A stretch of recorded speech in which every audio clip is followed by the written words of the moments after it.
This is the A to Z podcast, quarantine week 413, episode number, I don't know. I'm Zach Jackson. He's Andre Knott. At Dre Knott, at Akron Jackson on most of your favorite social media platforms. We're at A2Zpodcast.com, Facebook.com/A2Z podcast. Dre, good afternoon. What is up? Good morning. Good evening. Goodbye. You know, it usually doesn't matter afternoon, morning, evening, but I feel like I would be doing my listeners a disservice if I didn't say the truth, which is you're joining me exactly 1 hour and 9 minutes after you said I'll be ready in 15. Yeah, but let's keep it real this time. It's because of you, not because of me. I was ready, motherfucker. Okay, all right, whatever you say. Yeah, so I was just doing something. I'm going to let you guess, but I'm not going to let you guess that long because you could guess a million guesses and you're not going to guess what I was just doing. I know you weren't working out. Oh, you're wrong. You're wrong. Oh, you were. Yeah. So you were just working out. I was just. I wish I could take a picture of my setup right now. I'm sitting on the floor, but I was just doing my push-ups. So my brother and some friends in a group message, we've started a Fat Boy Fitness Challenge, and you know, it's just an accountability thing. There are guidelines, but you know, there's no. First of all, there's no real incentive other than doing it, but there's no incentive to lie. So. You know, the guidelines are X amount of steps, X amount of push-ups, X amount of sit-ups, and chart your drinking, both water and alcohol, every day. And then you kind of chime in with I did this. So I got 25 of my push-ups in, and here I am talking to you and talking about it. So all right, yeah, that's a big step. Let me ask you this. Can you do 25 more push-ups right now? No, absolutely not. Come on, Z. Really? You can't get 50 in? No, I mean, yeah, no, I can't right now. So hopefully in a few weeks, you know, I'll be able to. I'll say this, Jay, you know, I have fat person habits. There's no doubt about it. I've tried to clean those up, but I've never been like, get on the scale and say I'm fat. Right. You know, like I know when I feel good and when I don't. And through this, you know, I certainly haven't eaten like a champion. I certainly haven't worked out all day, but I'll say this, like, I've had time to make sure I'm getting my steps in. I've not been in the bar till 1 and then ordering chicken fingers on DoorDash at 2:30 on a road trip because I haven't been on any road trips or in any bars. God, those are the best days. Yeah. Somebody just asked me, they're like, man, you're keeping this weight off good. How you doing it? And I was like, well, I don't eat late. And that's really what you just said. That means Andre's out on a 7-game road trip for 5 of those nights. He's not eating chicken wings at 12:30, 1 o'clock after having 8 Miller Lights and a Crown. And yeah, that's what it is. Right. No, I mean, listen, it starts there. Like, in the past, I've said, okay, I have to stop doing X, right? Whatever X is. Right. Excessive drinking, excessive pizza, excessive Wendy's because I had the excessive drinking, right? Just not, and I've never been a workout warrior by any means, but I know that I feel better if I get my steps in, if I for sure consciously pass on, you know, certain things and others. And honestly, the biggest thing like during this is I chill out with a couple drinks, you know. I know. So it's managed that. So that's kind of a big part of what was put together here. Like one of them was like, okay, the parameters of the challenge are no drinking Monday to Wednesday. And I was like, listen, I'm in. And I promise I'm not a full-blown alcoholic, but in a time and situation where days of the week don't matter, I'm not pledging to that part. Yeah, that's stupid. Yeah. Like, I mean, honestly, I know people have joked about it, and we've joked about it, though. Like, today, 3 times it's come up, what day is it? And I've had to stop and think. Oh, yeah. Or the date. How about the date? Like, I don't know the date. Like, I used to, no, it varies. And during baseball season, it can vary because it's every day. I'll never say that again, by the way. I used to say every day in the baseball season is the same, and it is, but it's nothing like the same of what we're going through now, so I'll never compare that again. Right. But I usually have a pretty good idea where the date's at, and literally you could ask me at any time of the next 24 hours, and I will have no idea. I'll have zero idea as to where, what, and when.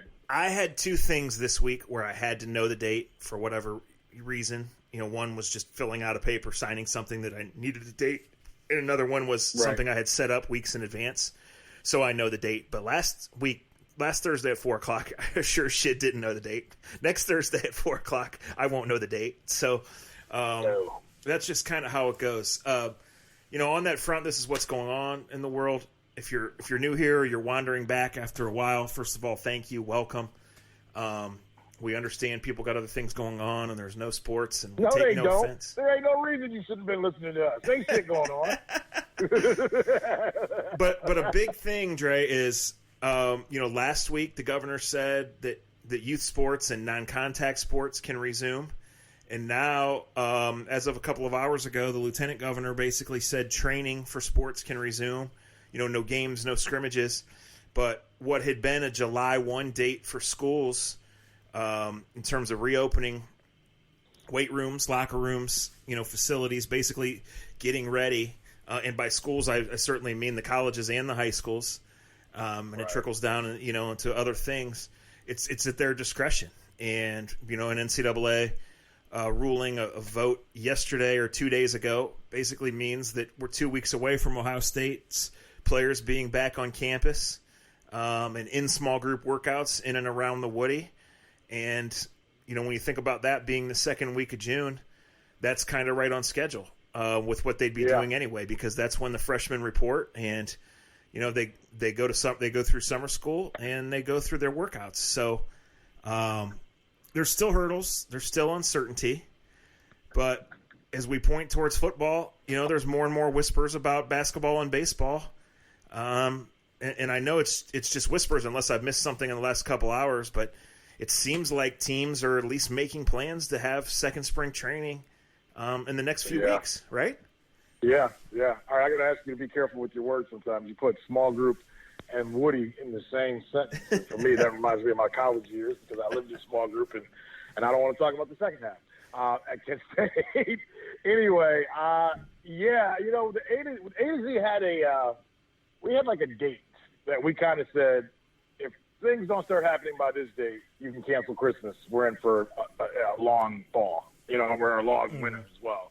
And I think we both kind of said Memorial Day because that was the first thing that was pointed to by Major League Baseball. When this first started, they all kind of pointed to, hey, if we can get baseball going by Memorial Day, we can have 125 games, still have our postseason, and we'll have it as normal as possible. And when it came down that Memorial Day was no longer going to be the date, 4th of July became the date that we, A to Z, kind of put together of, if baseball doesn't have something pointed towards going by July 4th, we got some issues.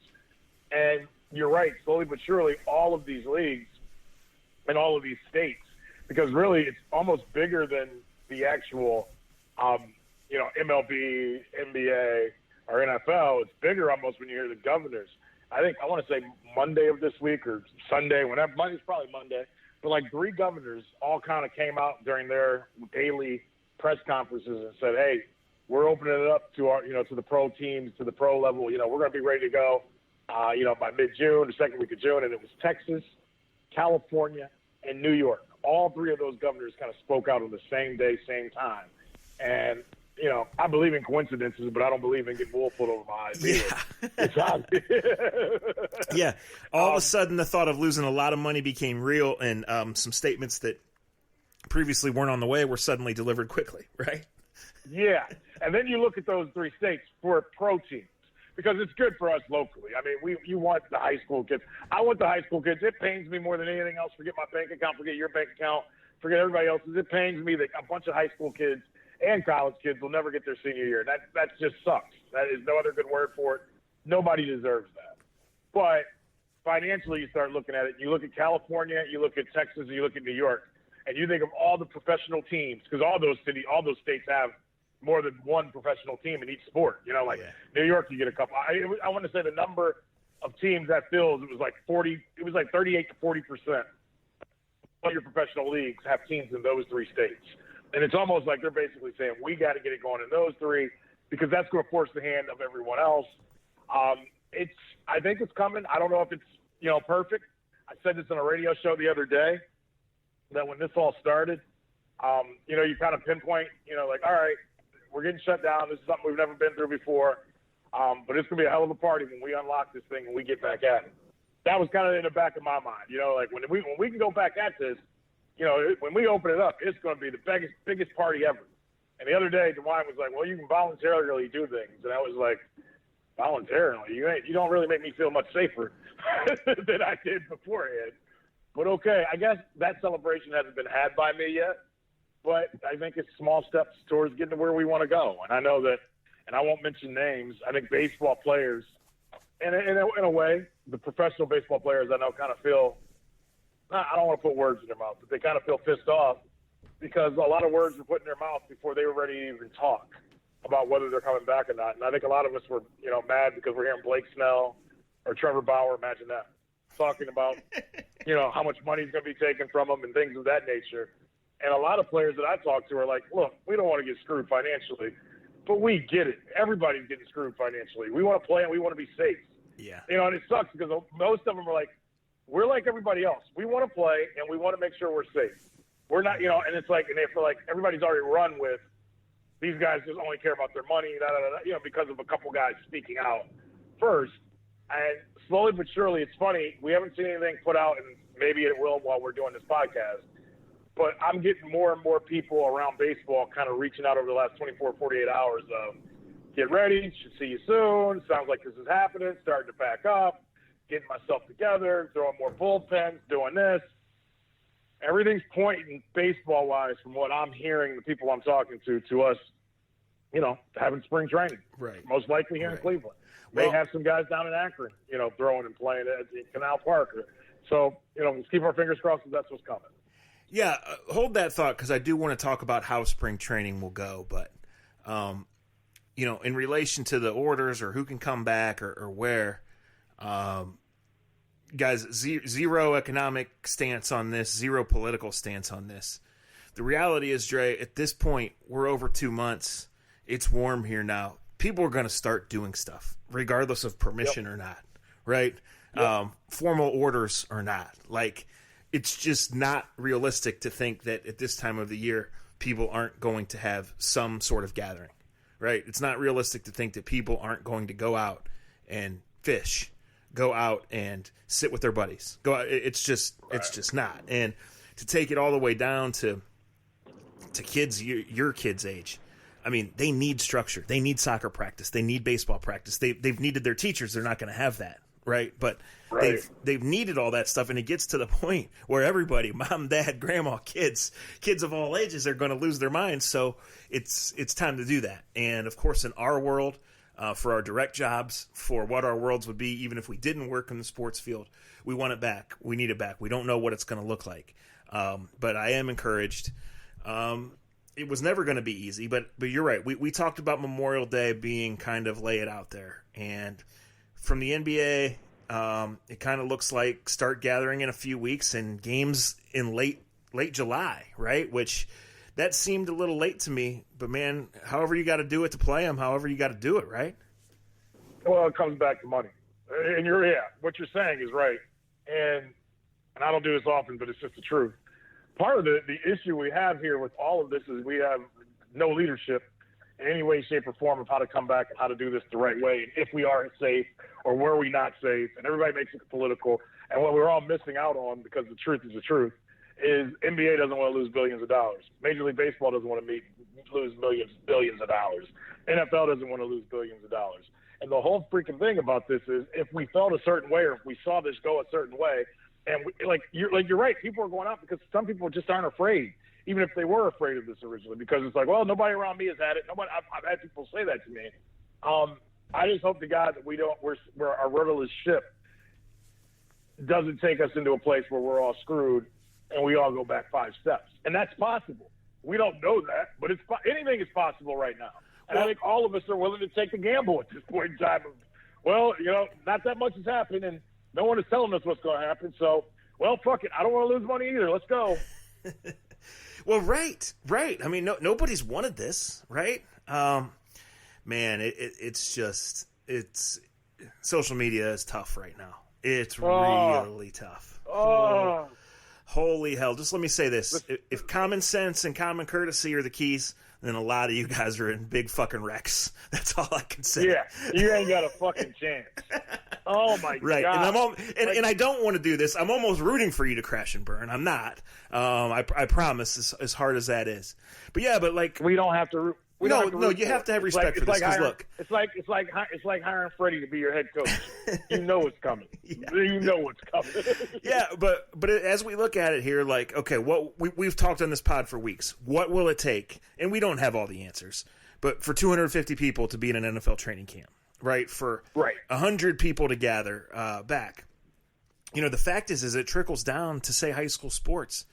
You know, there's schools that can't buy practice jerseys, so they're not going to have the resources to test these kids over and over again or to go through the layers of this. So, you know, nothing's guaranteed. I think we all have to take it on a day-by-day victory basis. I've caught up with a couple of people, you know, in recent days and various things, and before we've done whatever formal conversation we've had, it was genuine. How are you? How is everyone? How are you holding up? You know? So I honestly, as I've said, I've tried to find a small victory every single day and say it out loud, a positive, as much as it sucked, or as much as I was whining or pouting or hungover or all of the above. Right. Right? Like, I've lost my damn mind. I did push-ups today. Right. Right. But it's about, like, okay, let's do this, and then eventually we'll get to the point where it's in the past, and hopefully we're all back, and there's all sorts of games and all sorts of sports to enjoy and all sorts of things to argue in sports, conversations you can't win, you know, rather than this shit where everybody is just in a dick measuring contest. Most of them are losing, and everybody's just out to spite thy neighbor instead of love thy neighbor. Yeah, but you said something that jumped out to me that let's start at the Ohio State point. And I thought that Gene Smith was pretty – I didn't hear the whole thing. I just read different quotes and things of that nature. But I'll give him credit. Some of it made sense as to where he was going. He was like, I feel very, very much differently than I did about this the first time I spoke to you guys. I want to say it was like early April when he spoke to everyone. And he was like, it was a lot of unknowns. And at Ohio State, they can generate enough money that they should be able to get the testing that would be needed. I'd like to think that you could, like, there's still, like you said something like, how can you play high school football? How can you play any high school sport? Because you know there's not enough testing for high school kids. And where is that going to come from? Is the NFL going to say, hey, we can – and that's got to be – I'm spitballing, totally spitballing. So if you want to bitch at me, go ahead. You guys are the dummies that bitch anyway on social media. They're hot anyway. But this is just a realistic conversation. If the NFL, Major League Baseball, NBA isn't willing to help get the test for high schools, at some point in time we're going to have to say, fuck the test, and we're not worried about it, right? Or like, how else are you going to put a bunch of high school kids out there like that? Yeah. I'm just curious. Yeah. You know, like I heard, I don't even know what show this was, but I was driving this morning and they were talking about one of the MLB managers saying how in an interview with the no spitting, no seeds, how that had been his whole life. Right. And he wasn't sure. And it was like, on one hand, like, dude, you can do this. Right. This sounds really petty. But on the other hand, like, we want normalcy, right? Like, we want, not just as journalists, podcasters, whatever, but we want the truth from these guys. And he's saying, like, that's going to be different. I've grown up in baseball my whole life. I've chewed tobacco or seeds or whatever it is. Now I can't do that. It's going to be an adjustment. Like, we're all kind of walking that line, you know, and you can look at it in every way. And I think that's where some people miss when they realize, like, that people have died and people every day across the country are putting their lives at stake and they want it to be good. Nobody wants this, right? No. But we can't just say day one, we're back. Let's kick the ball. The Chiefs play on Thursday night. Like, it's not going to be that simple. So just kind of respect that, you know? Yeah, no, you're right. That's kind of where we're at right now. I said this to somebody yesterday, as much as like, I'm ready to just talk the best quarterbacks in the Big Ten. And, yes. You know, talk about the Browns, you know, new offensive line and gelling together. You know, my wife and I were talking about something yesterday because obviously, you know, she has a lot of people that work for her that work in pools and swim with kids with special needs. And right now that's just something they can't do. And they're doing, you know, telehealth and they're doing things online. And she's got a swimming coach that's just a great swimming coach. And he's a high school swimming coach, but he also works for her. And the swimming coach kind of said, he goes, some of our guys are going to come back so much better because I'm actually getting to teach. It's not like, and the reason why this is a big deal, I heard Nick Saban say the same thing to Scott Van Pelt the other night. He was like, yeah, we're not physically getting to these guys. He goes, but we're actually able to teach these kids in a way that we've never been able to teach in the past. Because usually it's like, all right, we got 20 minutes in the classroom, and then we got to get out in the field for an hour and a half. Everything's so regimented that he goes, usually you rush through the actual class. And he's like, now we know we got 45 minutes an hour, and there's nothing else after. So we have to teach the fundamentals. And he's like, fundamentally, he goes, we should be better players and a better team. Now he goes, I don't know what we'll look like, now this is Nick Saban, who's one of the best ever coach in the game and a great teacher. I hope that there's a lot of coaches out there that can achieve that, because it's the teams that can do that. They're going to be, and I don't know about Kevin Stefanski. Maybe he is a great teacher, and if he is, that puts the Browns way ahead. If he's not, those are the teams that are going to struggle. And I've heard that even in my wife. My wife's like, yeah, the people that I have that are great teachers, hopefully, our kids are still growing despite not getting what they normally get. I think that's something to watch when the season starts. I know that Indians pitching coach Carl Willis is kind of going through the same thing. You're just talking about your push-ups and working out. I don't know, man, if when I was 17, 18, 19 years old, doing a group chat with my coaches would have motivated me to do what the hell I was supposed to do. Well, right. But you know what? I've talked about with my buddies that are high school coaches and with my brother, the guys that want to get better are getting better. That True. Not everybody has a basket in their driveway. Not everybody has a home gym in their basement, but they're finding a way. So, what did I write about and we talked about before the NFL draft? Guys had to sneak on the field to do a virtual pro day to send to teams, right? Well, they found a way. Right. They called and called and called until someone said, I'll give you 1 hour on that field, and if the cops come, you got to go, right? And you're right about Stefanski and the Browns and all that. It is certainly not positive for them. They would have been on the field this week, Dre, for the first 3 of the 10 practices. Right. However, I'm always in the camp of it's the off-season work is a little overrated, at least, especially in the social media era. Aspects of it may be way, way overrated from the outside. But you can't pretend like this isn't valuable time, right? For a quarterback needs to get back on track, for a left tackle who turned 21 2 days ago, who's never played left tackle, need those reps. We'll see. Maybe we'll never be able to quantify it. We certainly can't now because we're weeks away from having practice. So one thing I want to say, guys, what you've seen out there about the NFL and opening up buildings, and I know some people just don't pay attention, but it doesn't apply to the players and coaches. No players and coaches, except for rehabbing players with their trainers, can go back in the facilities until every teams can. So just because there was a ruling today doesn't mean the Browns can have minicamp next week. The Browns still have to stay out. Right. However, if we do get this back, in baseball, all of a sudden is it 50% or 60% of the games it normally plays? All of a sudden, someone like me gets their wish in that every game really counts. I mean, we've talked baseball for years. Every team, good and bad, has a good and bad week. Every team pisses away a game on June 10th when they led by 4 runs. And in the grand scheme, it doesn't matter a lot of times. But, man, there's going to be heavy incentive to come out of the gates firing. Yeah, well, because your record won't, nobody, I hate to say it, no one's going to care what you went through when you look at your record on November 5th, right? Everybody, you're going to be what you are. And everybody's got the same excuse. So that excuse, and in coaches' terms, is going to be lame. You got to find a way to figure it out and get better. Right. And listening to some of the interviews you guys have had this week, I was cutting the grass yesterday listening to you guys talk to Jarvis, and Jarvis is talking about different, just going through his rehab and knowing different guys and everything else. And I heard the one the day before with J.C. Tretter. And to me, it's amazing as I listen to these press conferences and I listen to how we are press conferencing now. And our jobs, as much as our job is to talk about wins and losses, I chuckled because I heard almost all of the J.C. Tretter and I hear the different, questions and how we try to make small talk. I don't want to be negative on where our jobs are going, But I know I've talked about every guy on the Indians team since I left spring training on March 15th or 12th or whatever it was.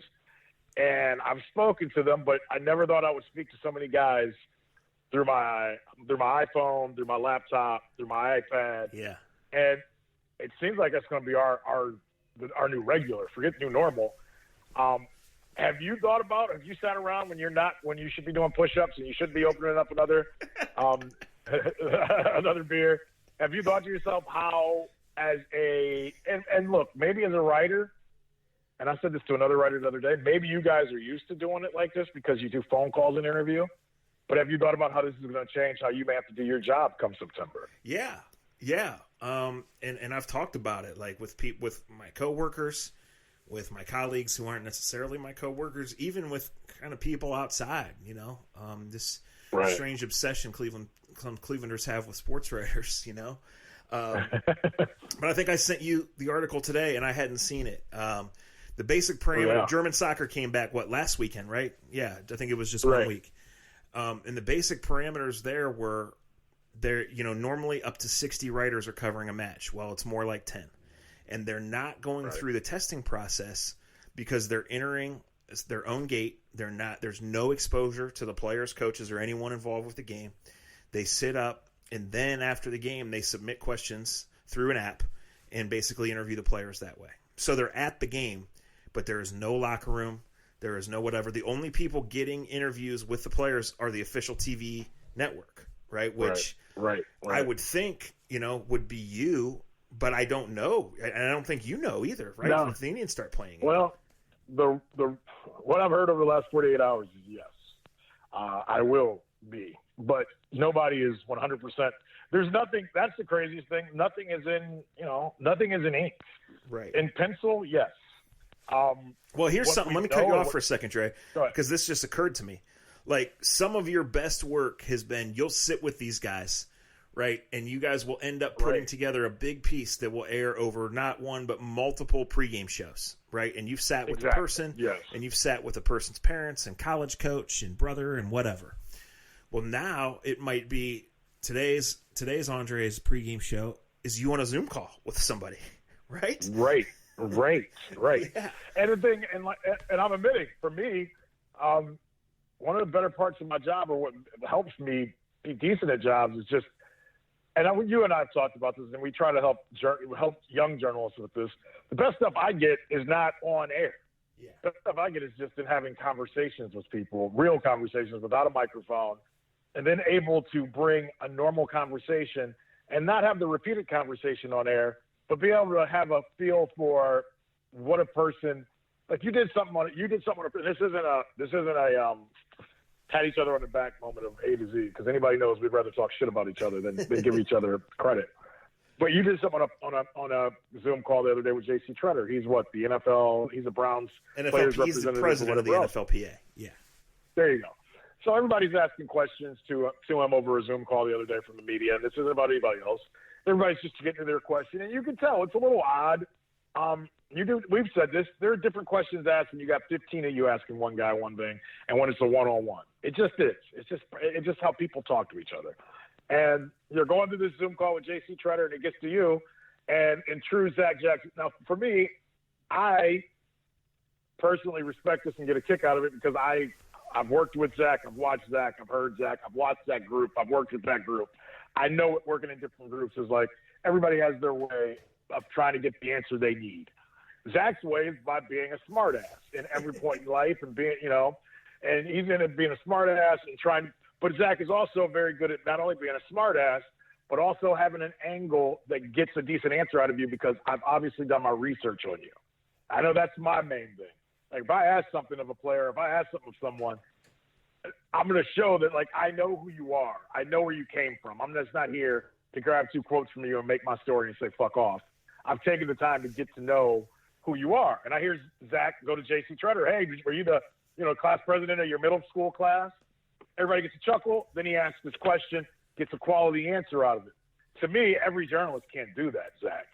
Even in my realm, I'm lucky that if this starts back and everything goes the way that we thinks it goes, I will be interviewing a bunch of guys I already know that I already have relationships with, Right. that I could already text and bust balls with. But if you don't already know guys, to build that structure to get what your readers deserve at The Athletic, to get the people that watch Indians games on Sports Time Ohio or watch me on Fox or wherever else, it's going to be a hurdle at times to get what we used to get on a daily basis. Sure.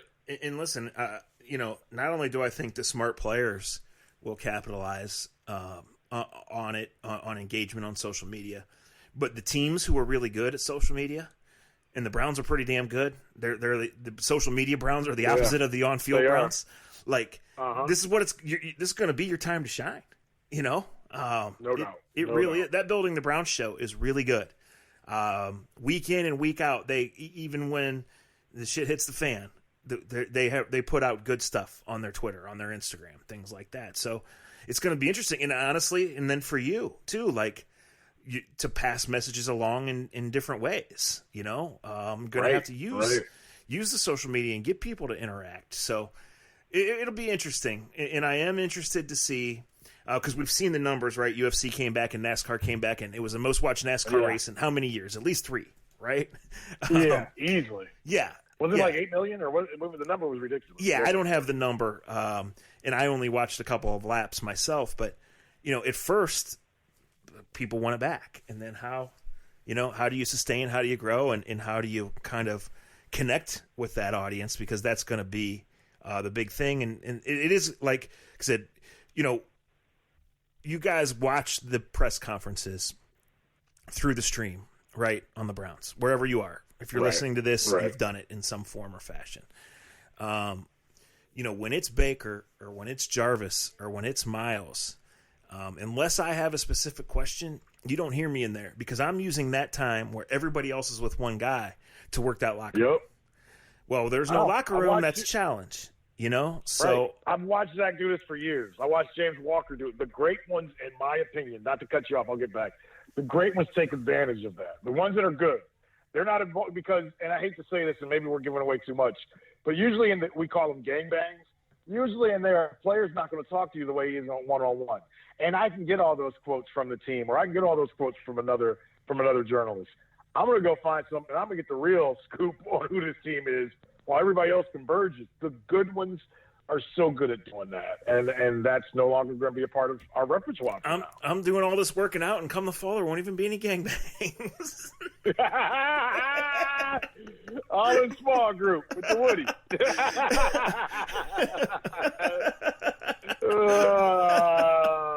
Hi, Mom. Thanks for listening. Simon Jackson. Hey, if you are listening, I didn't do this off the top. Our longtime sponsors are Scene, the Honeymoon Grill, and American Fireworks, and they've all been hit hard in different ways, like a lot of places have. As of today, Honeymoon is back open inside. As of, I think, a couple of weeks ago, American Fireworks is back open full-time, but they're always open 24/7 at AmericanFireworks.com. And if you follow Scene on social media, they've been in a big push to basically drum up support to help them. They do an important job. The Plain Dealer's been dying a slow death here in Cleveland. Scene covers things in different ways and is involved in different things, including this podcast. And if there's any way you can support them, click over to their Twitter account or their website and do that. We're appreciative for everyone who's ever listened once or twice or 10 times, and everyone who's supported us. We like doing this. And like I said, we were just BSing today, and it's like, we're trying to make sure that we do this because we want you guys to have something to listen to. And we never know what we're going to talk about next. And we sure as shit didn't think we were going to talk about me doing push-ups, right? And No. to some of you guys, it's fascinating, the behind-the-curtain stuff in our jobs. Some of you don't care. That's cool, too. Like, I watched more UFC in the last 2 weeks than I have in my life, Trey, because it's on. I haven't watched a lot of the NASCAR just because it's been at times when I'm not interested as much. This Sunday, I think, is the golf match, Tiger, Phil, Manning, and Brady. That's gonna be good. Yeah, I have a certain amount of interest in that because it's live sports, because that's for really, notable characters and big personalities. I can't say I'll watch it because I'm golfing myself Sunday, and when I come back, if I happen to hit the couch, it's probably going to be for a long nap. That I don't golf to golf, as you guys would know, but I was curious kind of what your level of interest is in something like that. It's funny because I was going to go off of us talking about NASCAR and what happened with us last night. I have a little bit more interest in NASCAR than you do. But I can't watch a whole race straight through. Yeah. But I will give live sports this, and it'll go into the golf. I'm not a big golfer. I'm not going to watch all 18 holes. I'm not going to watch all 300 laps. This weekend, I think on Sunday, it's the Coca-Cola, which is 600. Shout out to Pete.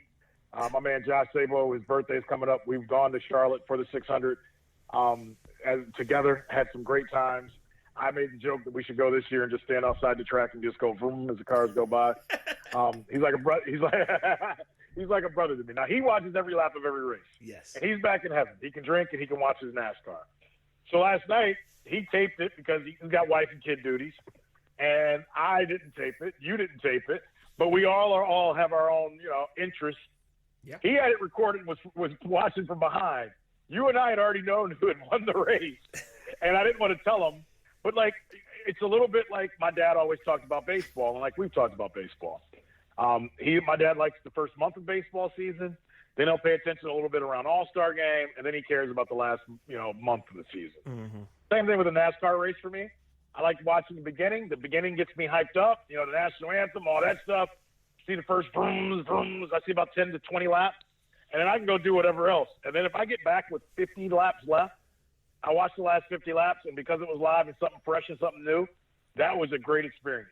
The golf will be the same way with me on Sunday, Zach, yes. To be honest. No, it'll be cool to see the beginning. Yeah. It'll be cool to see the beginning. I'll watch the first 2-3 holes, and then I'll go about doing whatever in my life, and I'll remember to go back with 14 or 15 holes. I'll go about that.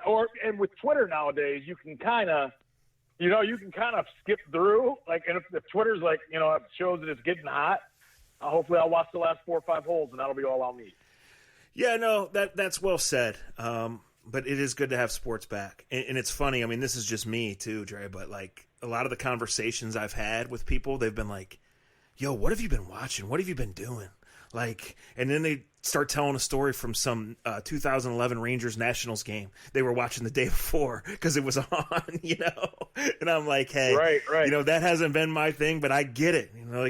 My buddy's like, well, my wife was like, why are you watching this? And I just looked at her and said, well, why not? I forget who won this game. Let me watch it. There hasn't been baseball on forever. So I thought that was pretty good. One thing.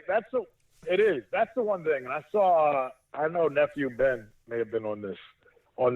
Somebody tweeted this out. I can't remember. I think it's Eric with his hat turned sideways. I can't think of his Twitter handle. He actually cracks me up sometimes with his tweets. Oh, yeah, Eric Dahl. Yeah, good dude. Yeah. And he tweeted this out, and I think he was talking to Ben. And I tend to agree with this. And to the networks, I made a joke that I can't say on here about what we should show for Indians games because we're lucky. The Indians are lucky, and Sports Time has been lucky that we can go back in the last 3 or 4 years and put together a week's worth of TV coverage, of games, of positive stuff. But Eric kind of put out there, I think it was him. If it wasn't, I apologize. We need to go back, or maybe Ben said it. It doesn't matter. But basically, why don't we go back a little bit further? I would love to watch some LeBron Cavs games in his second and third year. Games I don't remember if they won or lost or what was going on in the season. But just show me his first triple-double. Or show me his fifth triple-double. Or, I think there's so many other – and I know it's hard, and I'm giving extra work to people. Maybe because we've gone through this 2+ months, everything they've pretty much shown is I can't even – as much as Game 7 of the Cavs winning the championship was great the first 4 times I watched it, it don't have the same appeal to it. I need some give me some stuff to help remind – that's why the Jordan stuff is cool. And even last night with the Jordan stuff, they did a they had I don't know how they redid the film or whatever to show the Game 6 again last night. And I didn't watch all of it, but I know the 15 minutes I watched, it was really cool to watch a game from that long ago that was all HD'd up and they had different camera angles. And it was funny watching people tweet talking about how if Jerry Sloan was such a great coach, why the hell did he never double? And it's a great question. Why did he never double Jordan? And Pippen was hurt. They had no other offense other than Jordan, and Jordan goes for 23 in the first half. Talk about bad coaching.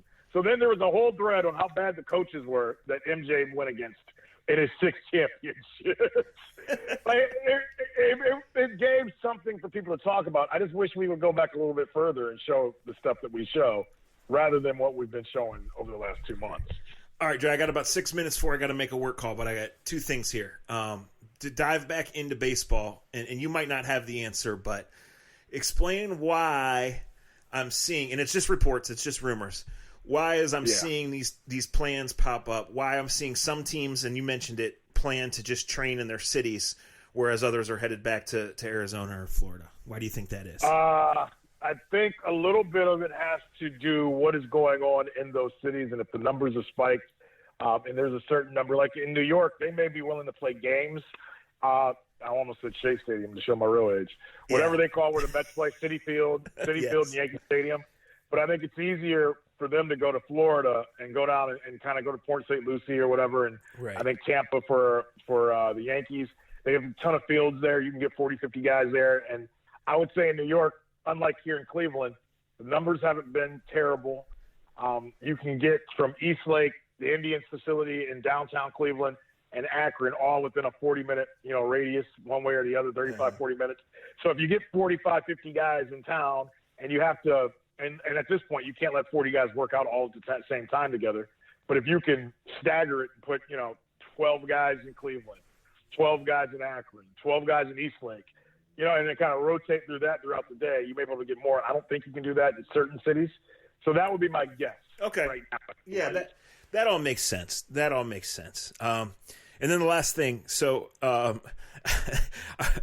I know a lot of you guys are smartasses, and we appreciate the interaction. So I'm just trying to drop a few LBs, and participate in this Fat Boy Challenge with my brother and my friends. My brother sent a text today that said he did 100 push-ups and sit-ups. I believe that as much as I believe the Cavs are going to win the NBA title whenever that resumes. But we'll see. But what I'm going to do, Dre, is I'm going to start when I send it to the group. I'll send it to you too. My each day accountability. Okay. And like I said, I have realistic expectations. So about a year ago, I got a new neighbor, and quite frankly, you notice right away that he's a young dude in shape. And I come to find out that he is a teacher at Orange Theory. Right, this fitness, and so I want you guys to know that I'm still way more in Orange Julius than Orange Theory, but I'm doing the Fat Boy Fitness Challenge, and we're going to see if we can't drop 3 or 4 pounds. I can't wait to see this. This is great. This is going to be great. All I'm going to say, see, the problem is with people like us, we can lose it. We have no problem losing. I'm speaking for myself. I can lose it. I can gain it in 2 nights. Like, let's say we lift all parameters and we all go all in.